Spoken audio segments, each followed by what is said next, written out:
Bismillahirrahmanirrahim. Assalamualaikum warahmatullahi wabarakatuh. Kembali lagi dengan saya, Sofyan Haniullah. Halo. Pada video kali ini saya akan membahas tentang konsep perancangan pusat studi dakwah. Sebagaimana yang telah kita ketahui bahwa pusat studi dakwah merupakan lembaga yang berfokus pada pengembangan ilmu pengetahuan dan praktik dakwah Islam. Lembaga ini juga berperan penting dalam berkolaborasi dengan berbagai pihak untuk meningkatkan efektivitas dakwah di masyarakat. Pusat studi dakwah tidak hanya sebagai tempat belajar saja, tetapi juga sebagai tempat untuk membina kader-kader dai yang berilmu dan berakhlak mulia. Sehingga dalam merancang pusat studi dakwah diperlukan analisis yang sistematis, seperti analisis SWOT. Apa yang dimaksud dengan analisis SWOT? Analisis SWOT merupakan metode atau rancangan yang digunakan untuk menangkap posisi strategis suatu organisasi atau lembaga dengan mengidentifikasi 4. Yang pertama yakni strength atau kekuatan, yang kedua yakni weakness kelemahan, yang ketiga yakni opportunity yaitu peluang, yang keempat yakni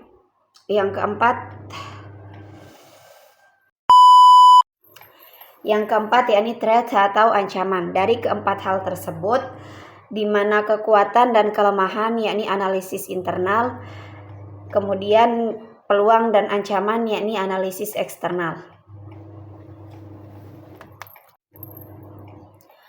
Melakukan analisis SWOT dalam perancangan pusat studi dakwah adalah langkah penting untuk memahami situasi internal dan eksternal lembaga serta merancang strategi pengembangan yang tepat.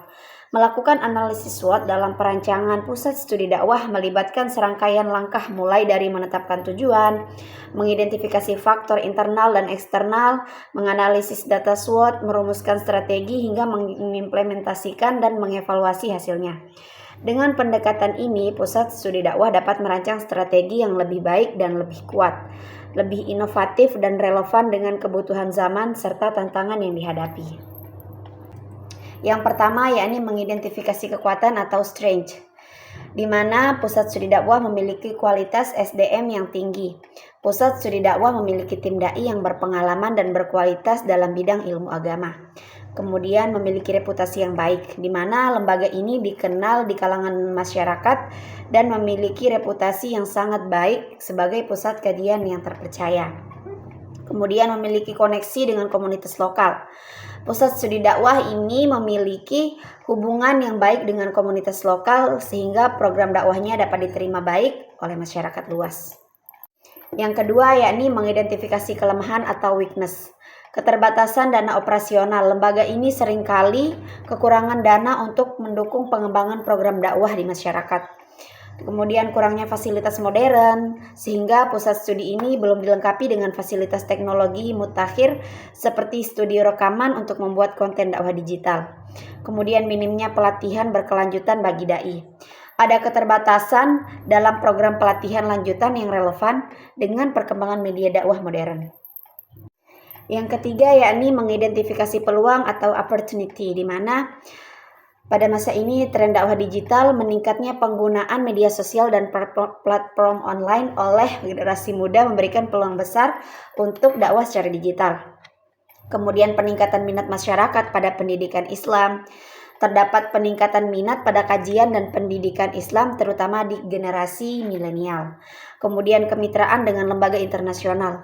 Peluang untuk menjalin kerjasama dengan organisasi Islam internasional yang dapat membantu pendanaan dan memperluas jaringan.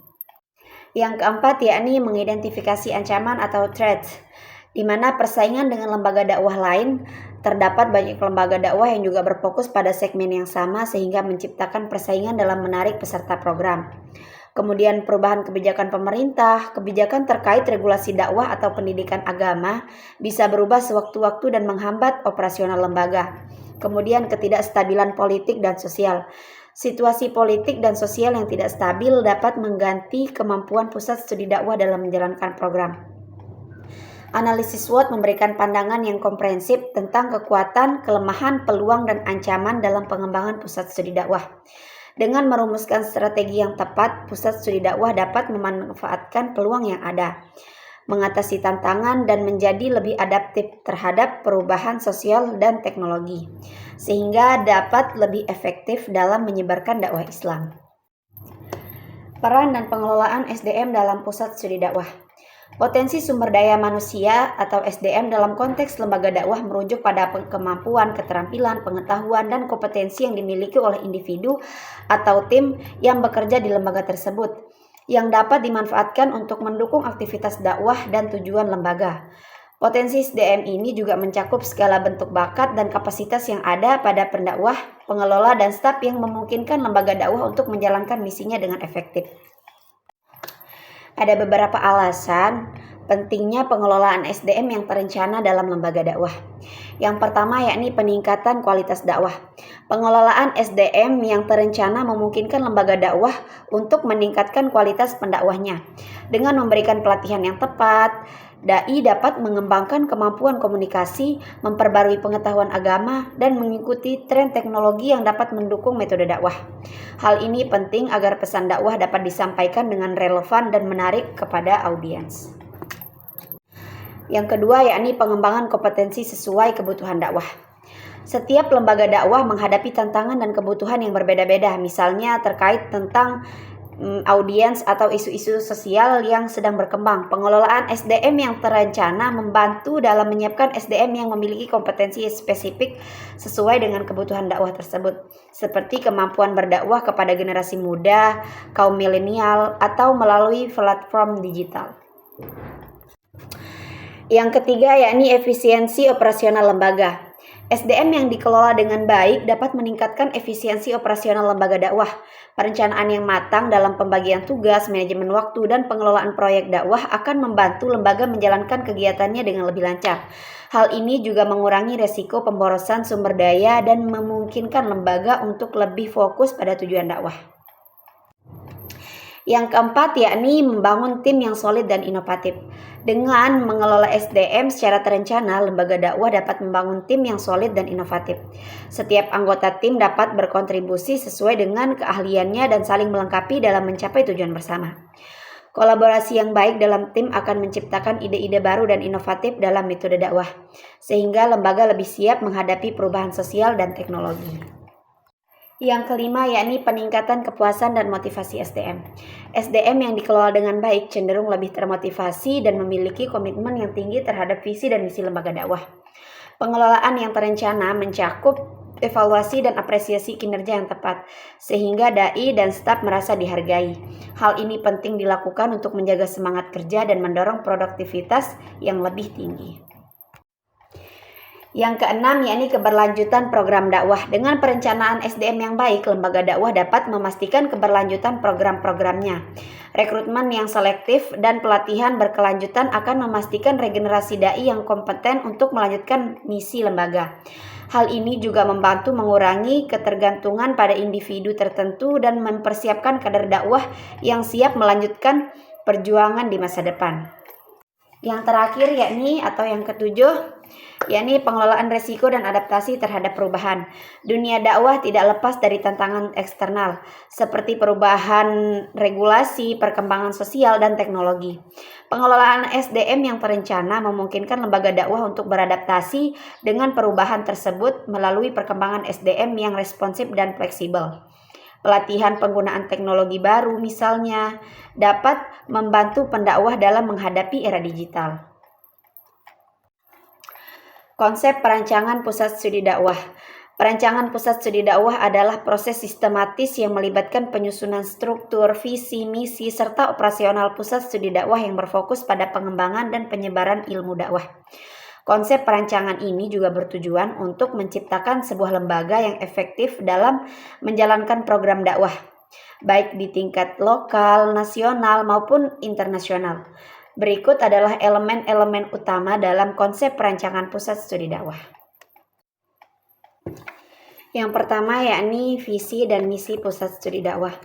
Visi dan misi adalah pondasi perancangan pusat studi dakwah yang menentukan arah dan tujuan jangka panjang, di mana visi yaitu mencerminkan tujuan utama lembaga, sedangkan misi merinci cara lembaga tersebut untuk mencapai visinya.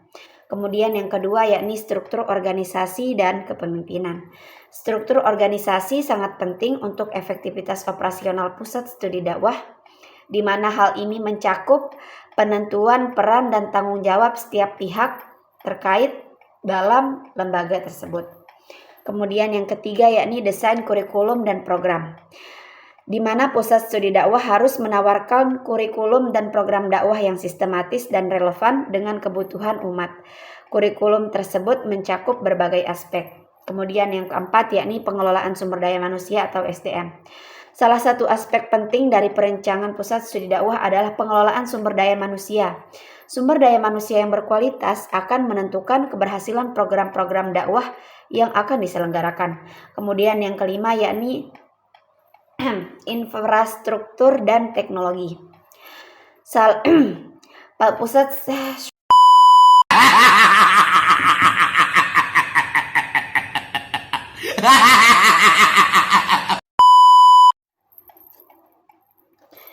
Yang kelima yakni infrastruktur dan teknologi. Pusat studi dakwah yang dirancang untuk menghadapi era digital harus memberikan infrastruktur dan teknologi yang mendukung kegiatan dakwah modern. Kemudian yang keenam yakni pendanaan dan keberlanjutan. Pendanaan merupakan faktor dalam perancangan pusat studi dakwah. Lembaga harus memiliki sumber pendanaan yang berkelanjutan untuk mendukung operasional dan pengembangan program dakwah selanjutnya. Kemudian yang terakhir atau yang ketujuh yakni monitoring dan evaluasi. Setiap pusat studi dakwah harus memiliki sistem monitoring dan evaluasi untuk memastikan bahwa program-program yang dijalankan sesuai dengan tujuan lembaga dan efektif dalam penyebaran dakwah. Konsep perancangan pusat studi dakwah yang baik mencakup berbagai elemen strategis seperti visi dan misi yang jelas, struktur organisasi yang efisien, kemudian kurikulum yang relevan, dan pengelolaan SDM yang terencana, infrastruktur yang mendukung, serta pendanaan yang berkelanjutan. Dengan menerapkan konsep-konsep ini, pusat studi dakwah dapat menjadi lembaga yang efektif dalam menyebarkan ajaran Islam, baik di tingkat lokal maupun global, serta mampu beradaptasi dengan tantangan zaman. Mungkin hanya ini yang dapat saya sampaikan. Mohon maaf atas segala kekurangan. Wassalamualaikum warahmatullahi wabarakatuh.